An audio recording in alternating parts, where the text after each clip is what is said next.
Et mon invité ce soir sur iTélé, c'est le docteur Denis Mukwege. Bonsoir. Bonsoir, madame. Vous êtes gynécologue, fondateur de l'hôpital Panzi dans le sud Kivu, en République démocratique du Congo.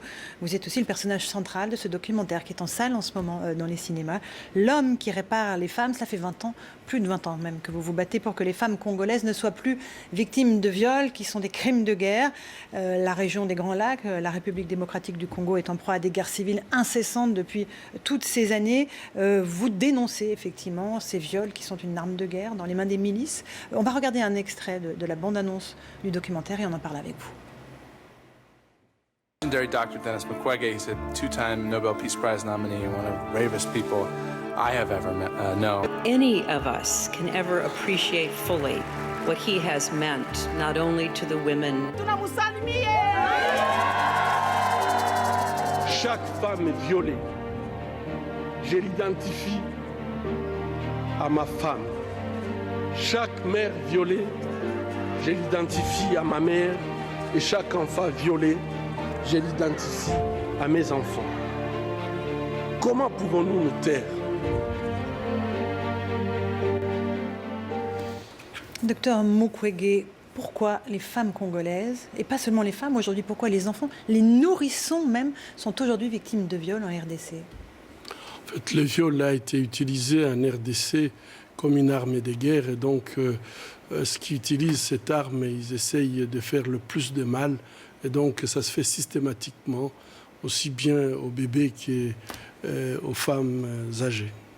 C'est absolument monstrueux. On voit bien que dans le travail, dans le documentaire, que votre travail est de la reconstruction biologique. Vous êtes gynécologue, vous voulez réparer ces femmes. Mais il y a aussi toute une dimension de reconstruction psychologique. Parce qu'en dehors d'être victimes de viol, elles sont aussi rejetées, mises au banc de la société, ces femmes. En effet, ces femmes, lorsqu'elles sont violées, ce qui est regrettable, ce n'est pas de leur faute, au lieu d'avoir un réconfort auprès de la famille, de la société les rejette. Et donc, c'est comme si elles étaient sanctionnées 2 fois. Et lorsqu'elles arrivent à l'hôpital, souvent, elles sont traumatisées profondément, ce qui nous oblige à d'abord le prendre en charge sur le plan psychologique. Tout cela n'a rien à voir avec des pulsions sexuelles, dites-vous, de la part des agresseurs. Qu'est-ce que c'est alors? C'est de la barbarie? Ça n'a rien à voir avec une quelconque pulsion sexuelle. C'est une volonté de détruire.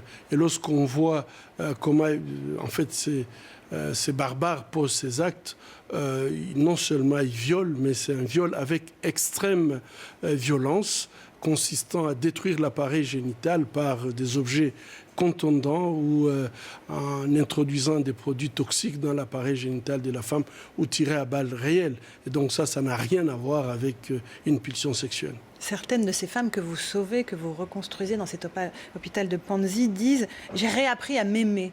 C'est vrai qu'après ce qu'elles subissent, elles sont pour vous l'avenir de ce pays, ces femmes congolaises? Je crois que c'est une expression qui est forte, puisque lorsqu'elles subissent de telles agressions et qu'elles sont rejetées, elles ont le sentiment tout simplement de ne plus exister.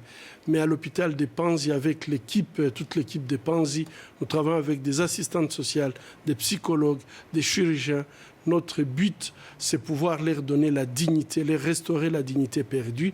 Et souvent, lorsque ces femmes reprennent cette dignité, elles sentent qu'elles reviennent encore une fois femmes. Et donc, raison pour laquelle elles disent « j'ai envie de vivre, j'ai envie de repartir encore une fois ». Comment fonctionne financièrement l'hôpital? Comment est-ce que vous arrivez à vous occuper de toutes ces femmes? Est-ce que vous avez des dons internationaux? Comment est-ce que vous financez? Aujourd'hui, nous fonctionnons avec des dons internationaux.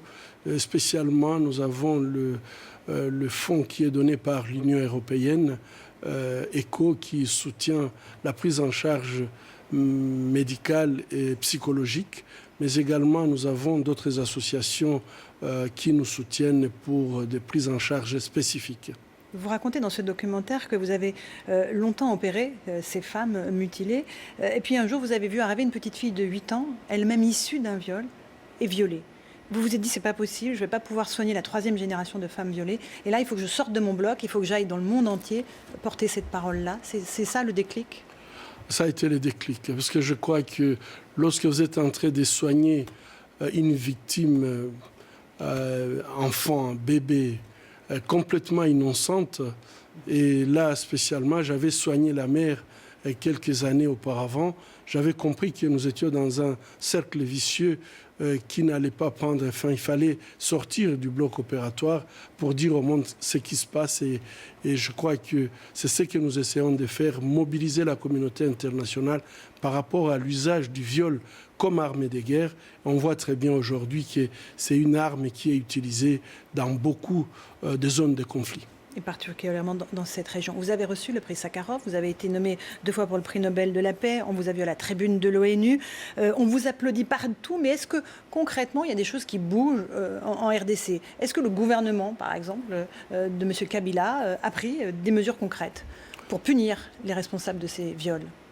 Aujourd'hui, les femmes congolaises attendent justice, que la justice soit dite, que les droits soient dits, puisque on a eu une promesse d'avoir des chambres mixtes spécialisées qui comprendraient des juges étrangers, des juges congolais. Et nous pensons que ça serait un début de solution. Il y a 3 ans que le président de la République a promis ces chambres mixtes. Et nous attendons toujours. Mais je dois dire que la justice, nous ne sommes pas du tout satisfaits parce que nous pensons que ce soit les étrangers, que ce soit les Congolais qui ont commis des crimes contre l'humanité et des crimes de guerre sur le territoire congolais, ils devraient normalement tous répondre de ces actes. Parce que les victimes, bien souvent, cohabitent avec leurs bourreaux. C'est le quotidien en RDC? C'est malheureux puisque je crois qu'à partir du moment où ceux qui ont commis des actes, des crimes de guerre, ils sont repris dans les services de sécurité. Effectivement, c'est obliger les victimes d'être finalement protégées par ceux-là qui les avaient même violés hier. Et ici, dans le cadre de négociations de paix, on a fait des mixages, c'est-à-dire on a mélangé tout le monde sans pouvoir tenir compte du passé de chacun, donc faire un véritable vetting pour savoir qui a fait quoi. Et malheureusement, ces gens se retrouvent dans des positions où ils sont supposés protéger leurs victimes. Et ça, vous comprenez que psychologiquement, ça ne pourrait pas marcher. Il y a aussi une dimension économique à cette guerre, puisque la région des Grands Lacs est riche en minerais, comme le coltan, qui est présent dans tous nos téléphones portables, dans toutes nos tablettes. Et les entreprises multinationales qui utilisent ce minerai participent indirectement, en fait, à ces crimes de guerre, en finançant des groupes armés rebelles pour extraire le minerai. Que peut faire la communauté internationale, précisément, pour légiférer sur ce point précis ? Aujourd'hui, je pense qu'il y a beaucoup de choses qui peuvent être faites par rapport à ce trafic illégal qui s'est fait par rapport à ces minéraux. D'abord, il faudrait informer la population, les consommateurs, qu'en fait, dans nos portables, dans nos téléphones mobiles, il y a des éléments qui sont fabriqués à base de minéraux qui sont extraits en tuant, en violant, en détruisant le corps des femmes. Ça, c'est très important et je pense qu'une fois que la population est informée, il y a toute une procédure légale qui doit se faire. Et aujourd'hui, nous sommes contents. Le Parlement européen a déjà voté une loi contraignante par rapport à la chaîne d'approvisionnement pour qu'il y ait une traçabilité.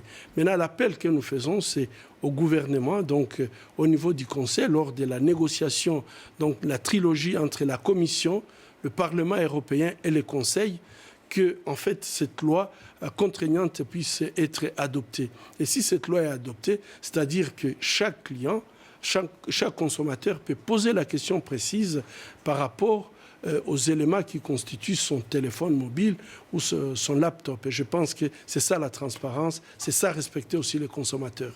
Ça avait marché en 2010 quand les États-Unis avaient légiféré sur la question des diamants de sang, les diamants de guerre. Ça peut fonctionner aussi pour le coltan et donc permettre de pacifier un peu cette région des Grands Lacs qui est la plus belle au monde, mais qui est maudite pour les femmes qui y vivent. Les États-Unis ont déjà voté la loi qu'on appelle Frank Dodd. Et cette loi permet de savoir l'origine de ces minéraux. Mais nous souhaitons que l'Union européenne vote une loi beaucoup plus contraignante et nous espérons qu'avec ces lois, ces femmes peut-être peuvent retrouver un jour la paix tant rêvée. Merci beaucoup, docteur Mukwege, d'être venu sur iTélé. On peut vous aider financièrement. Vous avez un site internet, une fondation. Vous êtes président de la Fondation pour la santé des femmes qui œuvre en France. Il y a un endroit où effectivement nos téléspectateurs peuvent faire des dons. Ces dons peuvent se faire au niveau... En fait, effectivement, je suis le président d'honneur donc de ces fonds pour aider les femmes et les femmes de partout au monde, puisque je crois qu'aujourd'hui, nous avons un gros problème de la mortalité maternelle. Je crois que ces fonds aident pour lutter contre la mortalité maternelle. Donc, tous ceux-là qui veulent aider peuvent aider par ces fonds. L'homme qui répare les femmes, c'est en salle en ce moment. Il y a une projection spéciale en votre présence, vendredi à 20h au cinéma L'Escurial, 11 boulevard du Port-Royal, dans le 13e arrondissement de Paris. Merci.